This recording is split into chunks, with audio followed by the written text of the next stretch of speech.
How the Grinch Stole Christmas by Dr. Seuss. Every who down and whoville liked Christmas a lot, but the Grinch, who lived just north of Whoville, did not. The Grinch hated Christmas, the whole Christmas season. Now, please don't ask why. No one quite knows the reason. It could be his head wasn't screwed on just right. It could be perhaps that his shoes were too tight. But I think that the most likely reason of all may have been that his heart was 2 sizes too small.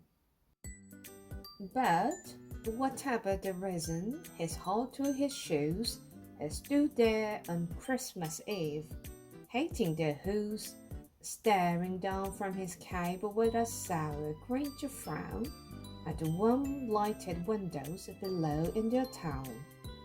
For he knew every who down and whoville beneath was busy now hanging a mistletoe wreath, and they are hanging their stockings.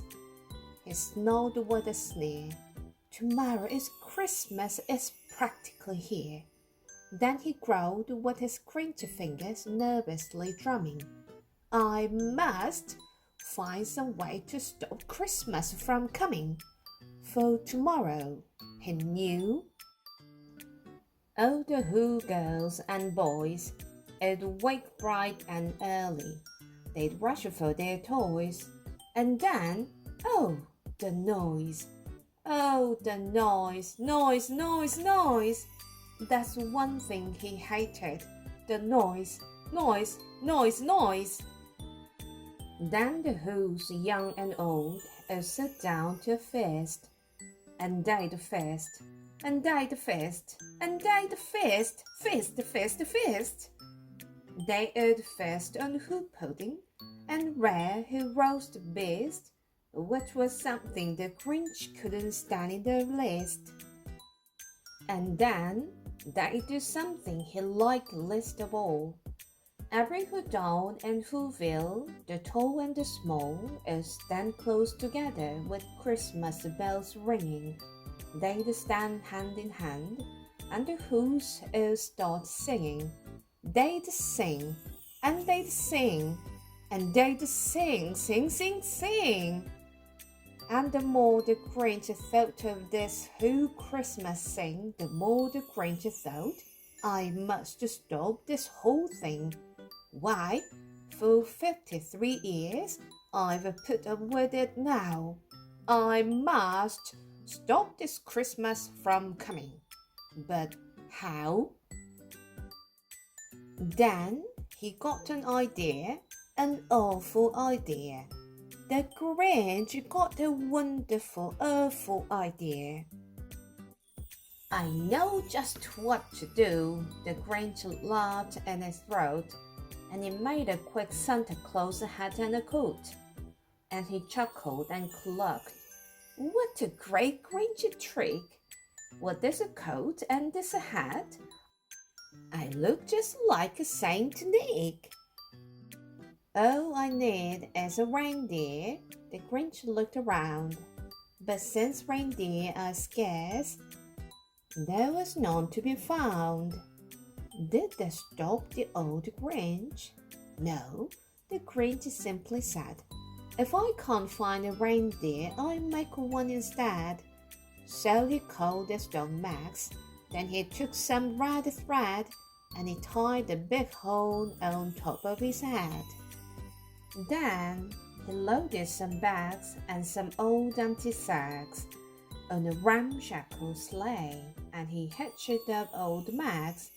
Then the Grinch said, Get up! And the sleigh started down toward their homes where the Who's lay a snooze in their town. All their windows were dark. Quiet snow filled the air. All the Who's were all dreaming sweet dreams without care when he came to the first little house on the square. This is stop number 1. The old Grinch closed his, and he climbed to the roof, empty bags in his fist. Then he slid down the chimney, a rather tight pinch. But if Santa could do it, then so could the Grinch. He got stuck only once for a moment or two. Then he stuck his head out of the fireplace flue, where the little Who stockings all hung in a row. These stockings, he grinned, are the first things to go. Then he slithered and slunk with a smile most unpleasant around the whole room, and he took every present. Popguns and bicycles, roller skates, drums, chocobos, tricycles, popcorn, and plums, and he stuffed them in bags. Then the Grinch very nimbly stuffed all the bags, one by one, up the chimney. Then he slunk to the ice box. He took the Who's fist. He took the Who pudding. He took the roast beast. He cleaned out that ice box as quick as a flash. Why, the Grinch even took their last can of Who hash. Then he stuffed all the food up the chimney with glee. And now, grinned the Grinch, I will stuff up the tree. And the Grinch grabbed the tree, and he started to shove, when he heard a small sound like the coo of a dove. He turned around fast, and he saw a small Who, little Cinderloo who was not more than 2. The Grinch had been caught by this tiny Who daughter, who'd got out of bed for a cup of cold water.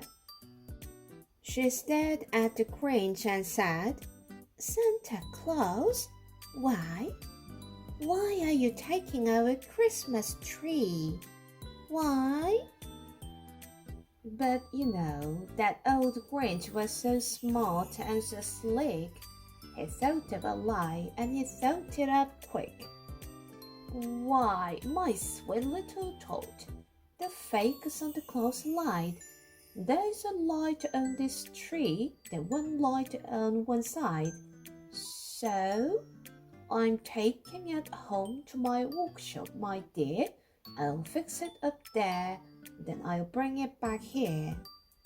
And his fearful child. Then he patted the head, and he got her drink, and he sent her to bed. And when Cinderloo went to bed with a cup, he went to the chimney and stuffed the tree up. Then the last thing he took was the log for their fire. Then he went up the chimney himself, the old liar. On the walls he left nothing but hooks and some wire. And the one speck of food that he left in the house was a crumb that was even too small for a mouse. Then he did the same thing to the other Who's houses, leaving crumbs much too small for the other Who's mouses. It was 1/4 dawn.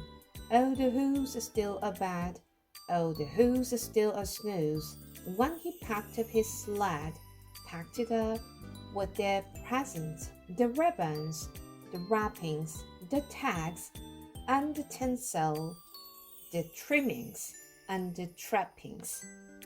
3,000 feet up the side of Mountain Crumpet, he rode with his rod to the tip-top to dump it. "Pooh-pooh to the Who's," he was grinchiously humming. "They're finding out now that no Christmas is coming. They're just waking up. I know just what they'll do. Their mouths will hang open a minute or two. Then the Who's down in Whoville will all cry boo-hoo. That's a noise," grinned the Grinch, "that I simply must hear." So he paused, and the Grinch put his hand to his ear, and he did hear a sound rising over the snow. It started a roll. then it started to grow. But the sound wasn't sad. Why, the sound sounded merry. It couldn't be so, but it was Mary Berry. He stared down at Whoville. The Grinch popped his eyes. Then he shook. What he saw was a shocking surprise. Everywhere down in Whoville, the tall and the small were singing, without any present at all. He hadn't stopped Christmas from coming. It came. Somehow or other, it came just the same. And the Grinch, with his Grinch feet ice cold in the snow, stood puzzling and puzzling. How could it be so? It came without ribbons. It came without tags. It came without packages, boxes, or bags. And he puzzled 3 hours till his puzzler was sore. Then the Grinch thought of something he hadn't before. Maybe Christmas, he thought, doesn't come from a store. Maybe Christmas, perhaps, means a little bit more.